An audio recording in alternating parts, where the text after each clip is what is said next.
What's up everybody, whydavis here, back with another review. So I'm showing you guys the Nike Dunk Low Athletic Department Deep Jungle. Alright guys, these just came out on October 1st, and these were sitting in my local Finish line. So I say, you know what, let me go ahead and pick these up, and they were sitting there literally on the shelf. But this is a box right here, normal Nike box, as you guys can see. I did go to 9.5 on this. This was the only size that they had. Make sure you guys stay throughout the whole video for the sizing tips. But let's get into it, guys. So the current resale on this isn't going for anything. They are going for retail or just under retail. Now with that being said, I have been reviewing a lot of dunks this month, and I feel like I've been seeing a lot of dunks that cost $115. I don't know if this is going to be the new price. I also hit on the shock drop of the white and black, basically aged Panda, which I will be showing you guys in the next video. It just came in literally like an hour or two ago, so I will be showing you guys that shoe a little bit later today or maybe tomorrow. But I hope this is not the new price on the Nike Dunk Low, but I will say that they do look really nice with this tumble leather look on it. So open up top of the box here, we do get a stamp on the top of the box, as you guys can see. This is a tissue paper taking out this beautiful shoe right here, and I like the aged look on these. Also, I've been noticing, like, you know, the style and the way they look, you know what I mean? The mold of the shoe has looked different and more so like an SB type, in my opinion. Especially like the red Pandas that had like that SB feel to it. That Nike Dunk 3M swoosh had that SB feel to it, and look at it with the bottom being in that gum sole. But this is the shoe right here, guys. Nice shoe. What do you guys think about these? A copper drop for you guys. Like I said, it's really giving those SB vibes, in my opinion, with the whole, you know, mold of the shoe. And I mean, they're really nice in my opinion. So looking at the bottom of the shoe here, it's very dark green, like a frost green, as you guys can see. Dope in my opinion. Looking at the midsole here, we get this aged out midsole on both the outside and the inside of the shoe with the aged stitching. Coming up towards the base of the shoe here, we get like this, a little bit of an aged out white. All right, and it has like a tumble leather look and feel on the middle panel, as you guys can see. And on the other panels of the shoe, we get this regular leather on the outside and on the inside of the shoe.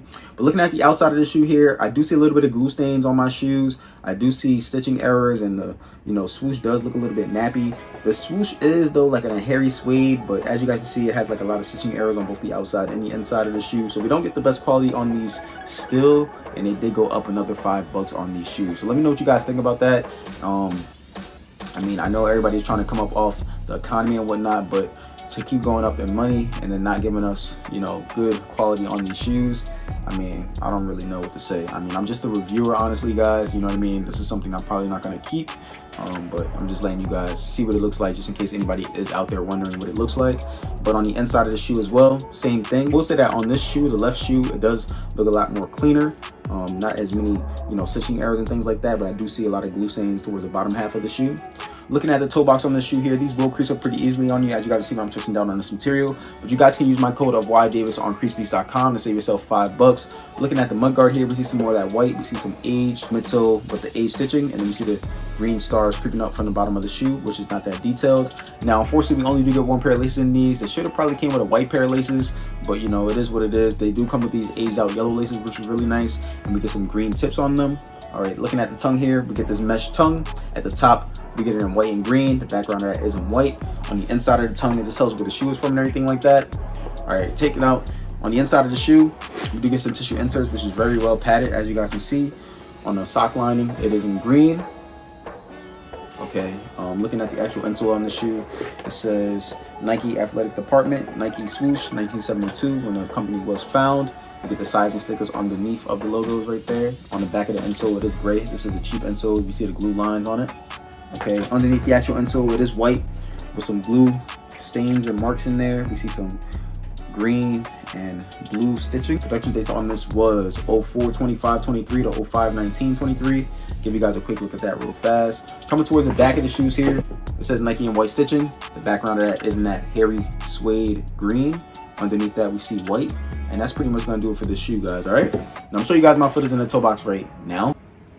Okay guys, so this is what they like on feet. Pretty clean in my opinion. Now I'm a true size 9, I'm gonna get 9.5 on my shoes. This is a size 9.5 on my feet. And I will say that even though they do run snug in the toe box towards the back of the shoe, I do have a lot of slippage. So if you guys like to wear your shoes unlaced, you will have a lot of slippage if you go half a size up. This shoe is in a size 9.5 and I am a true size 9 once again, but I do have a lot of slippage in this shoe as you guys can see. But in the toe box here, it is a little bit snug, so I still can feel this material on the outside right here. As you can see, I don't have a lot of space on the outside or on the inside. This is my foot all on this material. See how it's not moving whatsoever.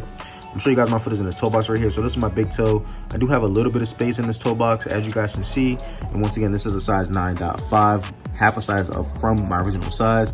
But if you guys like to wear your shoes laced up, you know, half a size is the best way to go in my opinion. Go up half a size. You know, they feel really nice on feet. You don't have any slippage, especially if you have a wider foot or need a little bit of extra space. Go up half a size. Only if you like to wear your shoes laced up though. If you like to wear them unlaced, go true to size. But I'm gonna show you guys what these like some different pants options right now. All in all, this is a nice looking shoe. You know, a lot of people would like to compare on, you know, if a shoe is going for money, if it would look good on feet. But honestly, this shoe looks amazing on feet, and I'm gonna show you guys that right now. I want to say thank you guys for all the support. Make sure you guys like, comment, subscribe, show your boy some love, and stay tuned.